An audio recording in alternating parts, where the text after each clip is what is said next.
Okay, today everybody we're going to be looking at how to calculate the inverse of square root functions. My topic here, my goal says I can calculate the inverse of a square root function algebraically.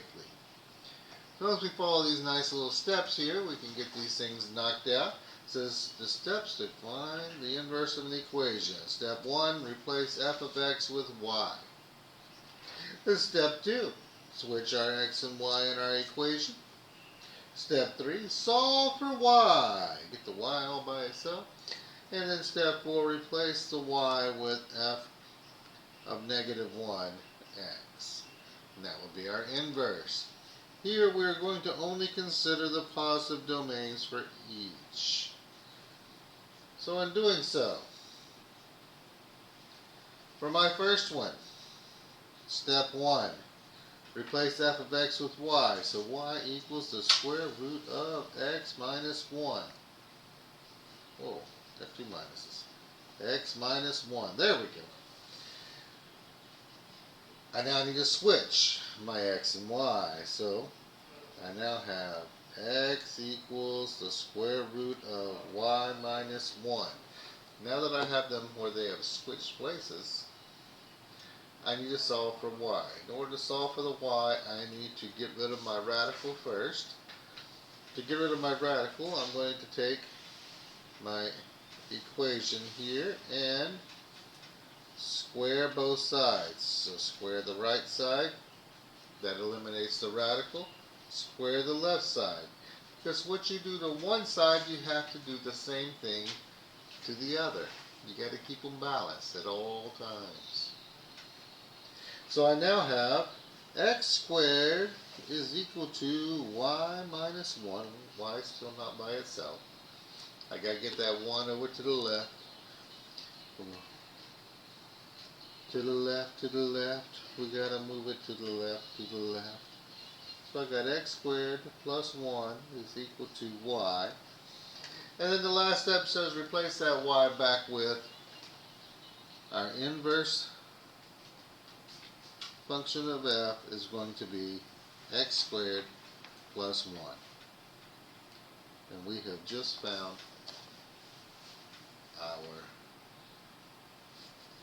inverse of f of x equals the square root of x minus 1 algebraically. Alright, so looking at another example we have here. So with this one, first step number 1, remember, is to take and replace f of x with y. So I'm going to have y equals 2 square root of x minus 3 plus 4. Step number 2 says to switch the x and the y. So my x now goes here, and then my y is going to go right here. And we have to go through and solve for y. Get our y by itself. Well, to get our y by itself, I first have to isolate the radical. In order to isolate the radical, I'm going to take and start off by subtracting 4 from both sides. So I have y equals 2. Scratch that. We have x minus 4. There we go. That's more like it. X minus 4 equals 2 square root of y minus 3. Alright, next we want to go through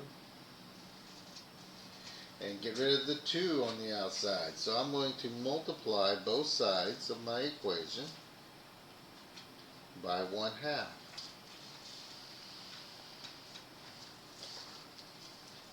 So I now have 1/2 times x minus 4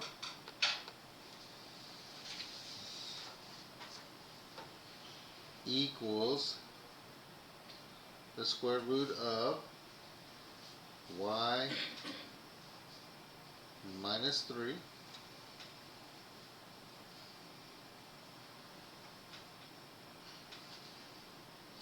have to get rid of my radical. To get rid of my radical, we are going to square both sides.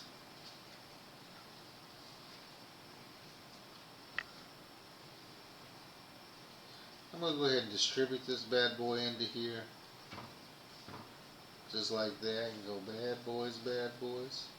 Alright, well.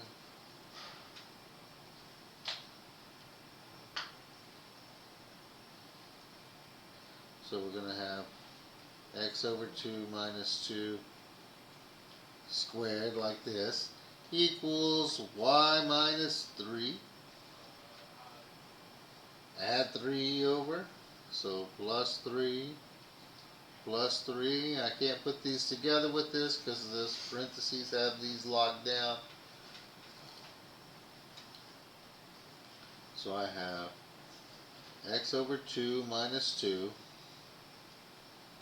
squared plus 3 is equal to y.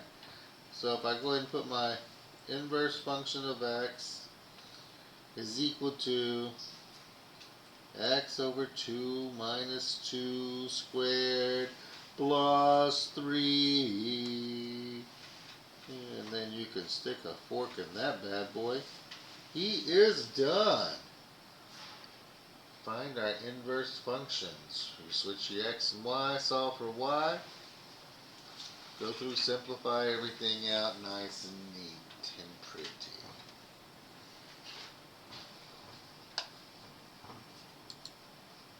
In our last example here, looking at finding the inverse, we're going to be finding the inverse of a quadratic function. So we're going to do the exact same steps though with it. We do y equals 3x squared minus 5. Then we're going to switch our x and y, so I have x equals 3 y squared minus 5. So my goal is to get the y squared all by itself. So I'm going to take and add 5 to both sides, add 5, which gives me x plus 5 is equal to 3y squared. Excellent. Now, I need to get rid of that 3. I'm going to go ahead and divide both sides by 3. Or essentially, really what I'm doing is dividing every single piece by 3. Same thing. I'm going to go ahead and put my y squared in the front this time so I'm not being flip-floppy on the end of it. Equals, and on the right hand side I'm going to have 1/3 x plus 5/3. I got y squared by itself, but I need y. To get y, I'm going to take the square root of the left hand side. But if you do the square root of the left, you've got to do the square root of the right. So you get y is equal to the square root of 1/3 x plus 5/3. And then we change that to my f of x, my inverse. So we get the square root of 1/3 x plus 5/3. Finding our inverses algebraically. As long as we pay attention to what we're doing, our little steps along the way,